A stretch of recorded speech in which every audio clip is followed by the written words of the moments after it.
आज की कहानी है प्यार का कोई मोल नहीं। ये कहानी है उस लड़के और लड़की की जो अपने प्यार के सहारे अपनी सारी खुशियाँ एक साथ बांट रहे और उन्हें दुगना कर रहे और अपने गम बांटकर उन्हें कम कर रहे। इस कहानी में अनिरुद्ध नाम का लड़का है और प्रिया नाम की एक लड़की है। अनिरुद्ध बड़ा ही सीधा साधा लड़का है। अनिरुद्ध के लिए उसका परिवार ही सब कुछ है।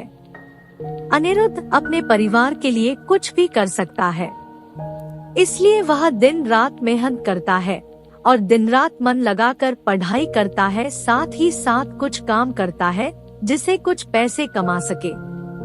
अनिरुद्ध दिन रात इसलिए मेहनत करता है ताकि वह पढ़ लिख कर कुछ कर सके, बड़ा आदमी बन सके और अपने परिवार का नाम रोशन करे। अनिरुद्ध की यही ख्वाहिश थी कि अपने माँ बाप को वह खुशी दे सके जिसके वह हकदार है।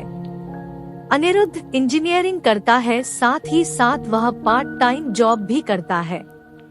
अनिरुद्ध चाहता है कि वह बहुत बड़ा आदमी बने, उसे अपने करियर में सक्सेस मिले ताकि आगे चलकर उससे उसके परिवार को किसी भी तरह की मुसीबत का सामना ना करना पड़े। अनिरुद्ध रोज की तरह अपने ऑफिस जा रहा रहता है। वहाँ आज उसके ऑफिस में एक प्रिया नाम की लड़की ने न्यू ज्वाइनिंग की होती है। प्रिया को देखते ही अनिरुद्ध को उससे प्यार हो जाता है, पहली नजर वाला प्यार। प्रिया भी अनिरुद्ध की तरह ही सीधी साधी लड़की होती है जिसके लिए उसका परिवार और उसका फ्यूचर ही सब कुछ है। वह अपने माँ बाप का हाथ बटाने के लिए पढ़ाई के साथ साथ पार्ट टाइम जॉब भी करती है। प्रिया लेकिन अनिरुद्ध से थोड़ी सी अलग है। अनिरुद्ध अपने माँ बाप के कहने पर चलता है, जैसा वह कहते हैं वह वैसे ही करता है, लेकिन प्रिया अपने सपनों को जीना चाहती है। वह अपने सपने पूरे करना चाहती है, उसका जो दिल चाहता है वह वही करती है। उसने कभी दुनिया की फिक्र नहीं की, लेकिन उसके परिवार की पुरानी सोच उसके सपनों के आड़े आ गई, इसलिए प्रिया अपने सपने अब तक जी नहीं पा रही थी। पर उसके मन में अभी आशा जगी हुई थी। उसका भगवान में भी काफी विश्वास था। उसे यकीन था कि एक न एक दिन उसके सपने जरूर पूरे होंगे। जब अनिरुद्ध और प्रिया की पहली मुलाकात हुई, अनिरुद्ध उसे अपना दिल दे बैठा। उस दिन से दोनों में दोस्ती हो गई। प्रिया को अनिरुद्ध का स्वभाव अच्छा लगने लगा। अनिरुद्ध हर वक्त उससे बात करता, उसका छोटी छोटी चीजों में मदद करता, हर वक्त उसका ख्याल रखना, हमेशा उसे पूछना कि उसने खाना खाया कि नहीं।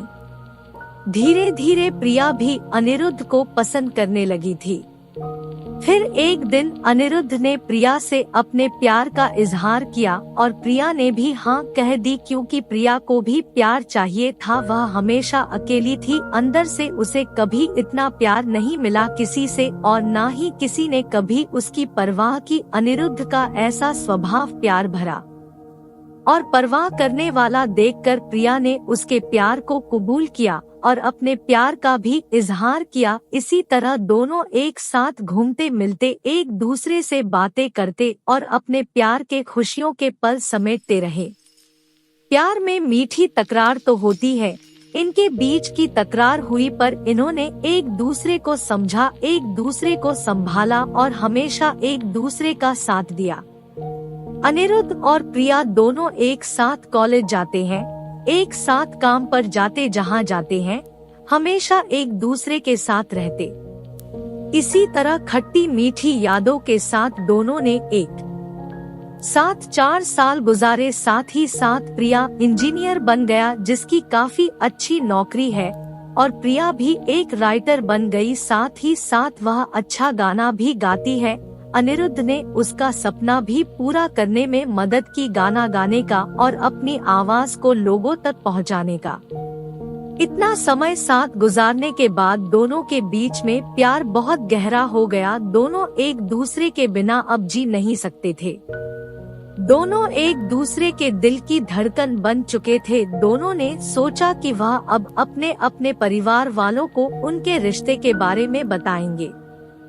जब दोनों ने यह बात अपने घर में बताई तब दोनों के ही परिवार वालों ने इस रिश्ते से इनकार कर दिया। इनके दोनों एक कास्ट के नहीं थे, दोनों अलग अलग कास्ट के थे। उनके परिवार वालों को यह मंजूर नहीं था कि उनके बच्चे उनके खिलाफ जाकर, बिरादरी के खिलाफ जाकर, अपनी कास्ट के खिलाफ जाकर किसी और से शादी करें।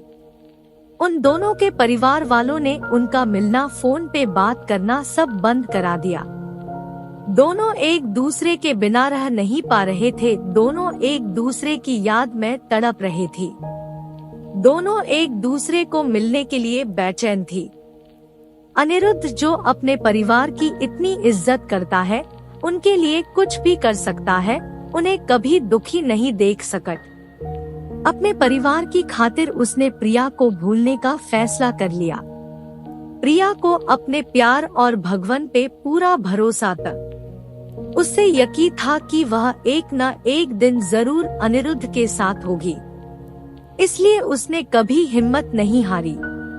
उसने बहुत कुछ किया अनिरुद्ध को पाने के लिए। रोज सुबह शाम वो भगवान से प्रार्थना करती, रोज अपने माँ बाप से कहती कि उसने कभी भी उनकी कोई बात नहीं टाली, किसी चीज के लिए उसने ना नहीं कहा। बस अपनी जिंदगी का फैसला वो खुद करना चाहती थी, क्योंकि वो जानती थी कि उसकी खुशी अनिरुद्ध के साथ है और किसके साथ नहीं। प्रिया अकेले ही अपने प्यार के लिए लड़ी, उम्मीद कायम रखी, भगवान पे भरोसा रखा और एक दिन उसके परिवार वाले मान गए। काफी कुछ प्रिया ने सहा, काफी गिले शिकवे हुए, नाराजगी हुई, लेकिन आखिर में सच्चे प्यार की जीत हुई। किसी तरह अनिरुद्ध को भी प्रिया ने मन लिया। उन दोनों के प्यार के वास्ते और उनके साथ को देखकर उनके परिवार वाले राजी हो गए इस रिश्ते के लिए। दोनों अलग कास्टे के होने के वजह से दोनों के परिवारों को समाज का डर था कि लोग क्या कहेंगे, लेकिन अनिरुद्ध और प्रिया को किसी चीज की परवाह नहीं थी।